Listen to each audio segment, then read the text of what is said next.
ತುಂಬ ದಿವಸದ ನಂತರ ನಾನು ಮೀನು ಸಾರು ಮಾಡೋದು. ಮಧ್ಯದಲ್ಲಿ ಫ್ರೈ ಮಾತ್ರ ಮಾಡಿದ್ದೆ. ಒಳ್ಳೆದಲ್ವಾ? 4 ತಿಂಗಳು ರಜೆ. 4 ತಿಂಗಳಿಂದ ಈಗ ಓದ್ಬೇಕಲ್ಲ. ಓದು. ಗುಡ್ ಮಾರ್ನಿಂಗ್, ಹೇಗಿದ್ದೀರಾ ನೀವೆಲ್ಲರೂ? ಇತಾ ಫ್ಯಾಮಿಲಿಗೆ ನಿಮಗೆಲ್ಲರಿಗೂ ಸ್ವಾಗತ. ಬೆಳಗ್ಗೆದ್ದು ಬ್ರೇಕ್ಫಾಸ್ಟ್ ಆಗಿ ಕೆಲವೆಲ್ಲ ಕೆಲಸ ಕೂಡ ಆಯಿತು. ಹಾಗೆ ಇವಾಗ ಬೆಳಗ್ಗೆನೇ ನಾನು ಮೀನು ಸಾರು ಮಾಡಲಿಕ್ಕೆ ಮಸಾಲವನ್ನೆಲ್ಲ ರೆಡಿ ಮಾಡಿದ್ದೇನೆ. ಸಿಂಪಲಾಗಿ ಒಂದು ನಂಗು ಮೀನಿನ ಸಾರು ಮಾಡ್ತಾ ಇದ್ದೇನೆ. ನಾರ್ಮಲ್ ನಾವು ಹೇಗೆ ಮಾಡ್ತೇವೆ ಅದೇ ರೀತಿ ಮಾಡೋದು. ಹಾಗೆ ಅದಕ್ಕೆ ಇವಾಗ ಮಸಾಲವನ್ನೆಲ್ಲ ರೆಡಿ ಮಾಡಿದ್ದೇನೆ. ಇವತ್ತಿನ ವಿಡಿಯೋನ ಸ್ಟಾರ್ಟ್ ಮಾಡೋದಕ್ಕಿಂತ ಮೊದಲು ಯಾರು ಇನ್ನೂ ನನ್ನ ಚಾನಲ್ಗೆ ಸಬ್ಸ್ಕ್ರೈಬ್ ಮಾಡದೆ ನನ್ನ ವೀಡಿಯೋಸನ್ನು ನೋಡ್ತಾ ಇದ್ದರೆ ಪ್ಲೀಸ್ ನನ್ನ ಚಾನಲ್ಗೆ ಸಬ್ಸ್ಕ್ರೈಬ್ ಮಾಡಿ, ಸಪೋರ್ಟ್ ಮಾಡಿ. ಹಾಗೆಯೇ ಇವತ್ತಿನ ರೆಸಿಪಿಗೆ ಏನೆಲ್ಲ ಮಸಾಲ ತೊಗೊಂಡಿದ್ದೇನೆ ಅಂತೇಳಿ ನೋಡ್ಕೊಂಡು ಬರೋಣ.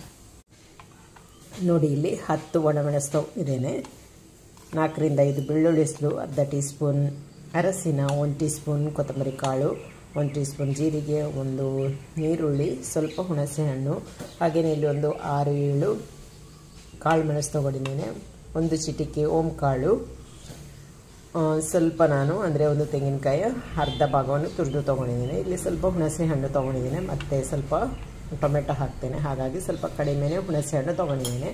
ನಾರ್ಮಲಾಗಿ ನಾವು ಮೀನು ಸಾರು ಮಾಡುವಾಗ ಹುಣಸೆ ಹಣ್ಣು ಜಾಸ್ತಿ ಹಾಕ್ತೇವೆ. ಇವಾಗ ಇದನ್ನು ನಾನು ಗ್ರೈಂಡ್ ಮಾಡಲಿಕ್ಕೆ ಹಾಕ್ತೇನೆ. ಇವಾಗ ನಾನು ಹೊರಗಡೆ ಹೋಗಿ ಬಂದು ಇವಾಗ ಬರುವಾಗ 10:30 ಆಯಿತು. ಇನ್ನು ಬೇಗನೆ ಒಂದು ಪದಾರ್ಥ ಮಾಡಬೇಕು. ಮಸಾಲೆ ಎಲ್ಲ ಗ್ರೈಂಡ್ ಮಾಡಿ ಆಗಿದೆ. ಹಾಗೆಯೇ ಇವಾಗ ಬೇಗನೆ ಒಂದು ನಂಗೆ ಮೀನಿನ ಸಾರು ಮಾಡ್ತೇನೆ. ಬನ್ನಿ ಇವಾಗ ಮೀನು ಸಾರು ಮಾಡೋಣ. ಇವಾಗ ಮೀನು ಸಾರಿಗೆ ಮಸಾಲ ಗ್ರೈಂಡ್ ಮಾಡಿ ಆಗಿದೆ. ಈ ಮಸಾಲಕ್ಕೆ ನಾನು 2 ಟೊಮೆಟೊ, 1 ತುಂಡು ಶುಂಠಿ, 1 ಕಾಯಿ ಮೆಣಸು ಹಾಗೂ ರುಚಿಗೆ ತಕ್ಕಷ್ಟು ಉಪ್ಪನ್ನು ಹಾಕ್ತೇನೆ.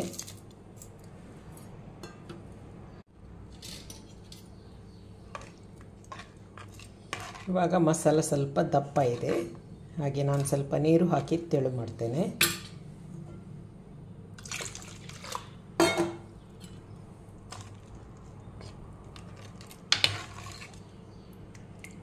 ನೋಡಿ, ಇವಾಗ ಇಷ್ಟು ಸಾಕು. ಈಗ ನಾನು ಇದನ್ನು ಕುದಿಸ್ಲಿಕ್ಕೆ ಇಡ್ತೇನೆ.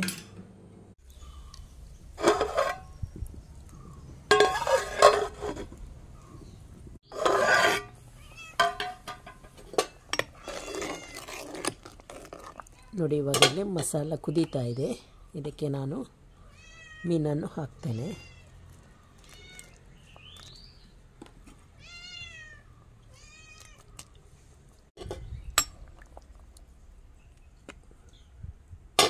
ನೋಡಿ, ನಂಗು ಮೀನನ್ನು ಹಾಕಿ ಆಯಿತು. ಇನ್ನು ಇದಕ್ಕೆ ಒಂದು ಚೆನ್ನಾಗಿ ಕುದಿಗೆ ಬಂದರೆ ಸಾಕು, ಬೇಗನೆ ಬೇಯ್ತದೆ. ಆದ ಕಾರಣ ಒಂದು ಕುದಿ ಬಂದ ಕೂಡಲೇ ನಾನು ಕೆಳಗಿಡಬೇಕು.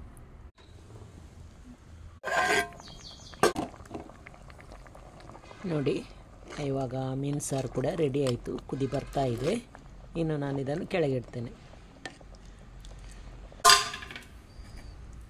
ನೋಡಿ, ನಂಗು ಮೀನಿನ ಸಾರು ರೆಡಿ ಆಯಿತು. ತುಂಬ ದಿವಸದ ನಂತರ ನಾನು ಮೀನು ಸಾರು ಮಾಡೋದು. ಮಧ್ಯದಲ್ಲಿ ಫ್ರೈ ಮಾತ್ರ ಮಾಡಿದ್ದೆ. ಹಾಗೆಯೇ ನಮ್ಮೂರಲ್ಲಿ ಇವಾಗ ಮೀನು ಕೂಡ ಸ್ವಲ್ಪ ಕಡಿಮೆನೇ ಸಿಗ್ತಾ ಇದೆ. ಹಾಗಾಗಿ ಇದು ಮೊನ್ನೆ ತಂದ ಮೀನು, ಇವತ್ತು ಸಾರು ಮಾಡಿದೆ.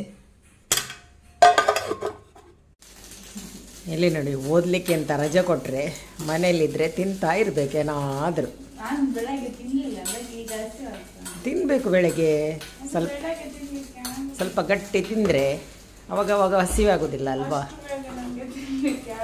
ನೋಡಿ, ಅಷ್ಟು ಬೆಳಗ್ಗೆ ಬೇಗ ತಿನ್ಲಿಕ್ಕೆ ಆಗೋದಿಲ್ಲ. ಅದೇ ನಮ್ಮದು ಟೀ ಎಲ್ಲ ಬೇಗ, ಹಾಗಾಗಿ ಬೆಳಗ್ಗೆ ಬೇಗ ತಿನ್ಲಿಕ್ಕೆ ಆಗೋದಿಲ್ಲ ಅಂತೇಳಿ ಇವಾಗ ಮೊಟ್ಟೆಯನ್ನು ಫ್ರೈ ಮಾಡಿ ಜೊತೆಗೆ ಚಪಾತಿಯನ್ನು ತಿನ್ನುವುದಂತೆ. ಇವಾಗ ನೋಡಿ, ಇವಾಗ ಮೊಟ್ಟೆಯನ್ನೆಲ್ಲ ಫ್ರೈ ಮಾಡಿ ತೊಗೊಂಡಿದ್ದಾಳೆ. ಮಾಡಿದ ಚಪಾತಿ ಕೂಡ ಇದೆ. ಈ ಮೊಟ್ಟೆ ಬುರ್ಜಿಯನ್ನು ಇದಕ್ಕೆ ಹಾಕಿ ತಿಂತಾಳೆ ಅಂತೆ, ಮಯೋನೀಸ್ ಎಲ್ಲ ಹಾಕಿ. ನೋಡಿ, ಇನ್ನೂ ಎಷ್ಟು 4 ತಿಂಗಳು, ಫೆಬ್ರವರಿ, ಮಾರ್ಚ್, ಏಪ್ರಿಲ್, ಮೇ, 4 ತಿಂಗಳಿದೆ ಕೆಲಸ ಅಲ್ವಾ?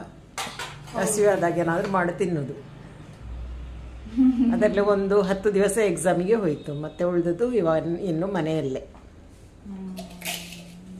ಒಳ್ಳೇದಲ್ವಾ? 4 ತಿಂಗಳು ರಜೆ. 4 ತಿಂಗಳಿಂದ ಈಗ ಓದ್ಬೇಕಲ್ಲ.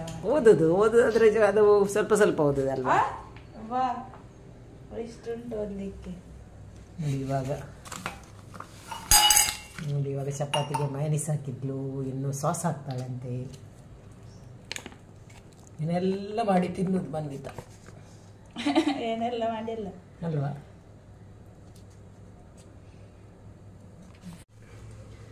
ಇವಾಗ ಮಧ್ಯಾಹ್ನಕ್ಕೆ ಅಡುಗೆ ಒಂದಾಯಿತು, ಮೀನು ಸಾರು ಆಯಿತು, ಅದೇ ರೀತಿ ಸೋರೆಕಾಯಿ ಪಲ್ಯ ಕೂಡ ಮಾಡಿದೆ, ಅದು ಕೂಡ ಆಯಿತು. ಊಟ ಮಾಡಲಿಕ್ಕೆ ಇನ್ನೂ ಕೂಡ ಟೈಮ್ ಇದೆ, ಹಾಗಾಗಿ ಕಾಳು ಮೆಣಸಿದೆ, ಅದನ್ನು ಇವಾಗ ಬೇಗನೆ ಬಿಡಿಸ್ತೇನೆ.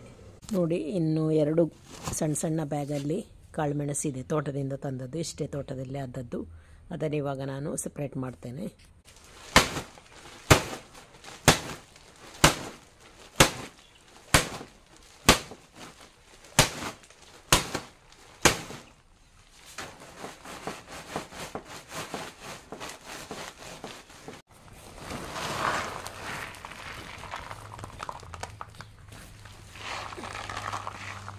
ನೋಡಿ, ಬಡ್ದಾಗ ಇಷ್ಟೆಲ್ಲ ಸಪ್ರೇಟ್ ಆಗ್ತದೆ. ಇದೇ ರೀತಿ ಎಲ್ಲವನ್ನು ನಾನು ಮಾಡಿ ಮುಗಿಸ್ತೇನೆ.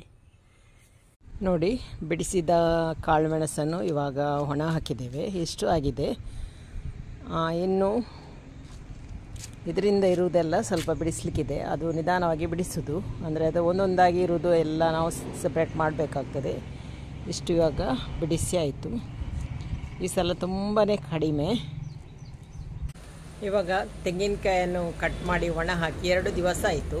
ಹಾಗೆ ಕೆಲವುದರಲ್ಲಿ ಗೆರಟೆ ಇನ್ನೂ ಇದೆ, ಗೆರಟೆಯನ್ನು ತೆಗೆದು ಒಣ ಹಾಕಿದರೆ ಬೇಗನೆ ಒಣಗ್ತದೆ. ಹಾಗೆ ಇವತ್ತು ಎಷ್ಟು ಸಾಧ್ಯವಾಗ್ತದೆ ಅಷ್ಟು ಗೆರಟೆಯನ್ನು ಇವಾಗ ತೆಗಿಬೇಕು. ಹಾಗೆ ಬನ್ನಿ ನೋಡೋಣ, ಎಷ್ಟು ತೆಗಿಲಿಕ್ಕೆ ಸಾಧ್ಯ ಆಗ್ತದೆ ಅಷ್ಟು ತೆಗಿತೇನೆ.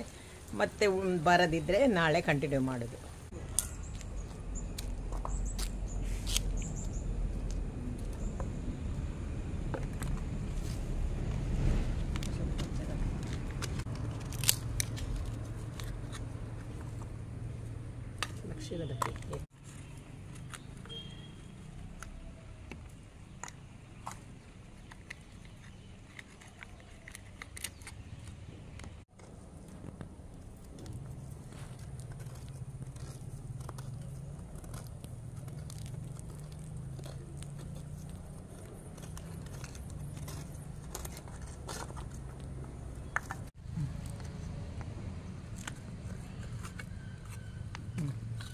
ನೋಡಿ, ಹೆಚ್ಚಿನದು ಇವಾಗ ಬಿಡ್ತಾ ಇದೆ, ಅಂದರೆ 2 ದಿವಸದ ಬಿಸಿಲು ಚೆನ್ನಾಗಿ ಬಿದ್ದಿದೆ. ಮತ್ತು ಇದು ನೀರಿಲ್ಲದ್ದು ಕಾಯಿ ಅಲ್ವಾ, ಹಾಗೆ ಬೇಗನೆ ಬಿಡ್ತದೆ.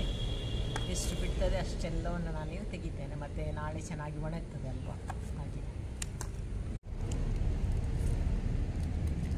ನೋಡಿ, ಬೆಕ್ಕು ಕೂಡ ಕೊಬ್ಬರಿ ತಿನ್ನೋದು.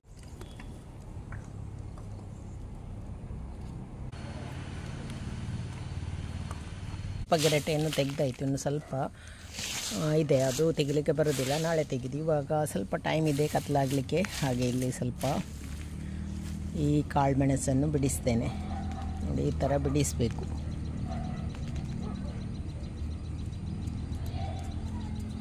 ಅದರಲ್ಲಿ ಜಾಸ್ತಿ ಇಲ್ಲ, ಒಂದೊಂದರಲ್ಲಿ 2, 3 ಆ ಥರ ಇರ್ತದೆ. ಅದನ್ನು ನಾವು ಕೈಯಲ್ಲೇ ಬಿಡಿಸಿ ತೆಗಿಬೇಕು. ಇವಾಗ ನಾನು ಆದಷ್ಟು ತೆಗಿತೇನೆ.